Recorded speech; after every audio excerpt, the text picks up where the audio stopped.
Welcome, everyone. Today we're going deep on Diego Rivera, looking at some of his most famous paintings. Yeah, you found a great YouTube video, Los cuadros más famosos de Diego Rivera, Historia del Arte. We're going to pick out some of the cool stuff in it to get a sense of Rivera's life and his art. Exactly. His influences, how he changed over time. So let's start with this early self-portrait with Chambergo. From 1907. Yeah, he's young, he seems really confident. You can tell he's having fun, but the video says this painting is also about a transition for Rivera. Oh, totally, yeah. He had that traditional art training, but Like the academy stuff. right, and you can see how he's kind of pushing back against it in this painting. Like itching to try new things. Yeah, he's restless and eager to experiment, and it's what takes him to Europe eventually, right? Right, he gets drawn to Goya. Yeah, Goya, Bruegel, and then later on Picasso. Yeah. They were all like rule breakers in a way, and you can see their influence on Rivera. Yeah, totally. And you can really see that mix of influences in adoration. Hmm. The video mentions El Greco, Picasso, even Cubism, but then like with a Mexican spin on it. Right. It's like he took those European ideas and kind of made them his own, mixed them with his background. Yeah, he's laying the groundwork for his own style. Yeah, adoration gives us a look into how his style developed. Speaking of groundwork, let's talk about Indian Warrior. This one is so powerful. An Aztec warrior, he's standing over a conquistador. Yeah, it's not just depicting history. Imagine you're in Mexico in the 1930s, still grappling with the revolution, and then you see This powerful image. yeah, this Aztec warrior who symbolizes your ancestors. Overcoming oppression. Right, it speaks to resilience and connects Mexicans to their history. And the detail on the warrior's weapons is incredible.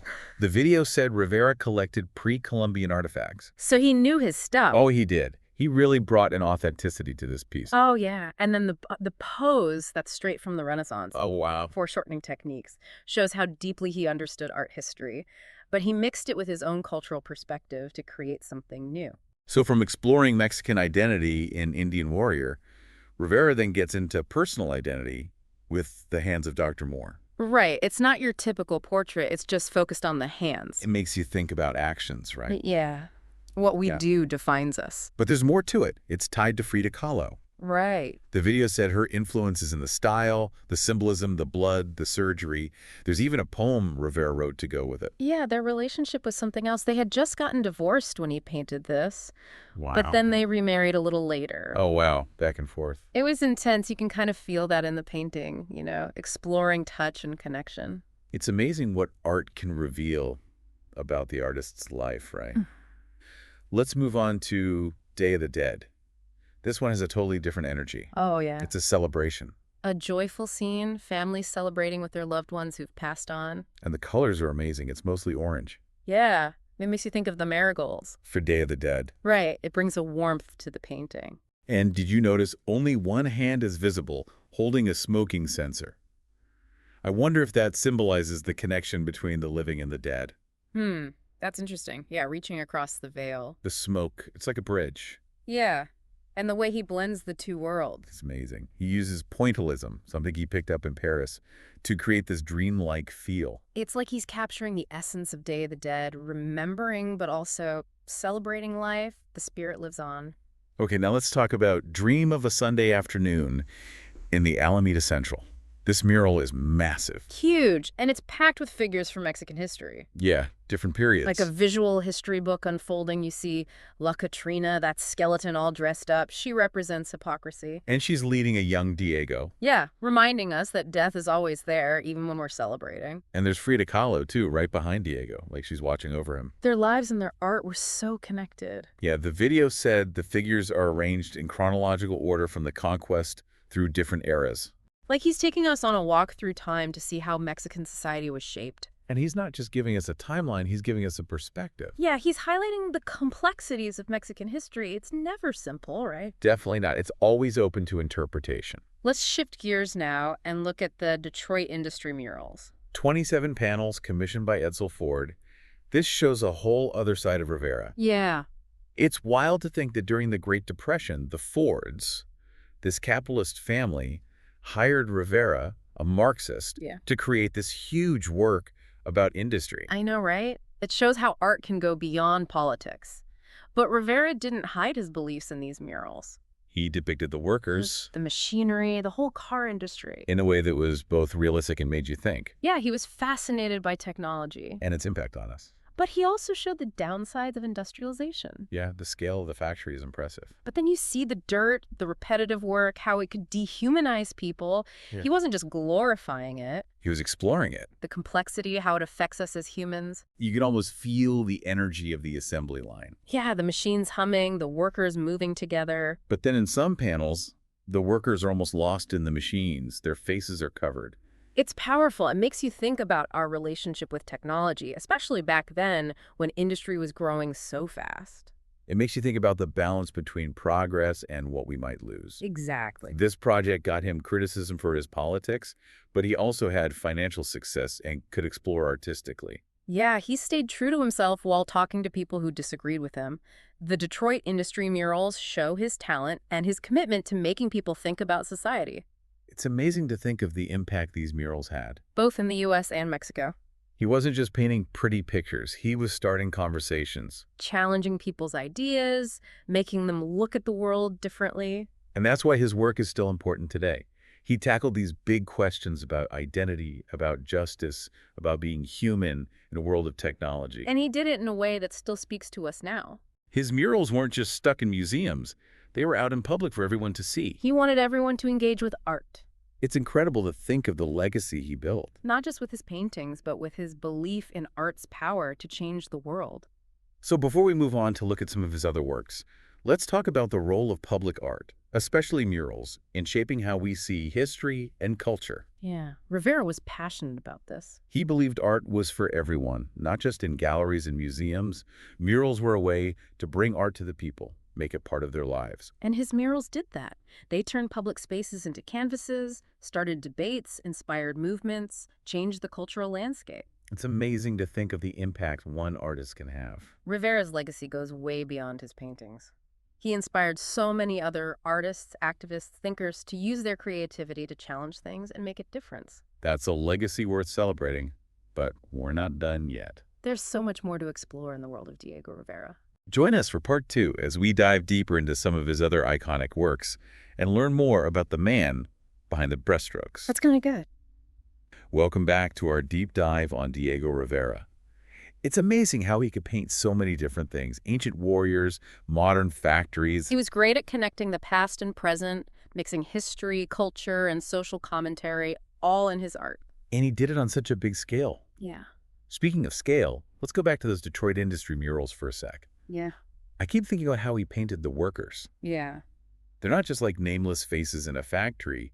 He makes them individuals, even when you can't see their faces. He shows the power of industry, but also how it can dehumanize people. Those panels where the workers are almost swallowed up by the machines are really something. Yeah, like he's warning us about becoming slaves to technology. Right. The video mentioned that he painted these during a crazy time. Industrialization was booming, the Depression, fascism was growing in Europe. Oh, yeah. Do you think all that influenced how he showed industry? Absolutely. Rivera was really worried about what was happening in the world. He saw technology as good and bad. Yeah. And remember, he was a Marxist, so he understood how workers were exploited under capitalism. It's interesting how he dealt with all that, especially working for Edsel Ford, who was part of the system Rivera criticized. It shows he was willing to talk to people he disagreed with. He wanted to change things, but he also knew it was important to find common ground. And these murals were in Detroit, a city that was hit hard by the Depression. Yeah. Those images of workers in factories must have really meant something to the people who saw them every day. For sure, he wasn't making art in a bubble. His work reflected what was happening, the social and economic problems around him. That's what makes Rivera's work so powerful. He wasn't just painting pretty pictures. He was wrestling with the big issues of his time: justice, inequality, how technology affects us. His art makes us think about these things even today. Speaking of art that makes you think, let's get back to how he explored Mexican identity and history. That mural dream of a Sunday afternoon in the Alameda Central comes to mind. It's like this explosion of Mexican culture and history, so much going on in one painting. It's like a masterclass in storytelling. He blends historical figures, cultural icons, personal stories into this big picture of Mexican society. Like, he's inviting us to travel through time and see how Mexico evolved. It's cool how we put personal things in there, like himself as a kid and Frida Kahlo, right in the middle of all this history. Yeah, it adds another layer, reminding us that our own lives are always part of history. And putting La Catrina, that dressed-up skeleton, right in the center, that's powerful. It's a reminder that death is always with us, even when we're happy. And she's leading young Diego, like, we can't escape death, even when we're celebrating life. That's a deep part of Mexican culture, accepting death as part of life. I notice how La Catrina is all fancy, and Diego as a kid is dressed simply. Like he's contrasting what society expects with the innocence of childhood. That's a good point. Rivera was always looking at social dynamics, how power and privilege work.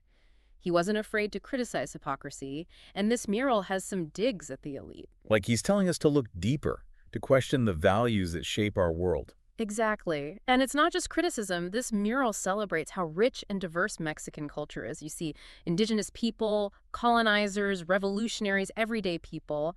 He's showing how complex Mexican identity is, this mix of cultures and traditions. It reminds us that identity isn't fixed. It changes over time, shaped by history and culture. And Rivera, through his art, helped shape that identity. He helped define what it meant to be Mexican in the 20th century, embracing the past and the present. He was a visionary, and his influence went way beyond Mexico.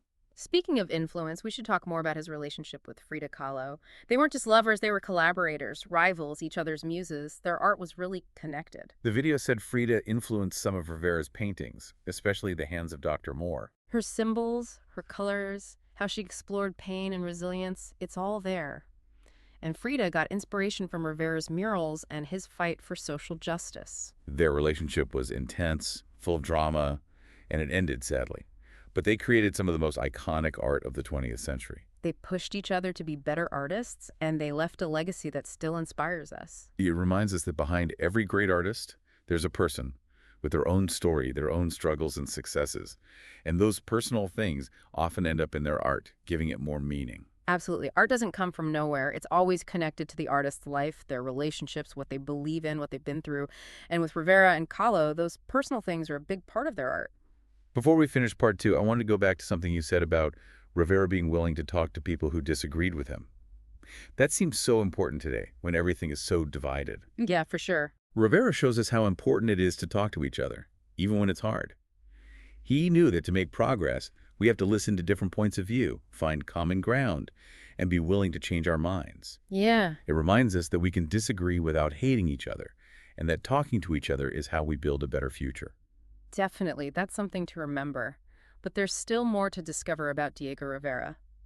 Join us for part 3 as we look at some of his less famous works and think about how he changed the art world and beyond. Welcome back to our deep dive on Diego Rivera. It's fascinating how his personal life and political beliefs show up in his art. Yeah, he was full of contradictions. A Marxist working for capitalists, a revolutionary who loved tradition. And you see those contradictions in his work. It makes it really interesting. He always pushed boundaries in his art and in his life. Speaking of pushing boundaries, let's talk more about his relationship with Frida Kahlo.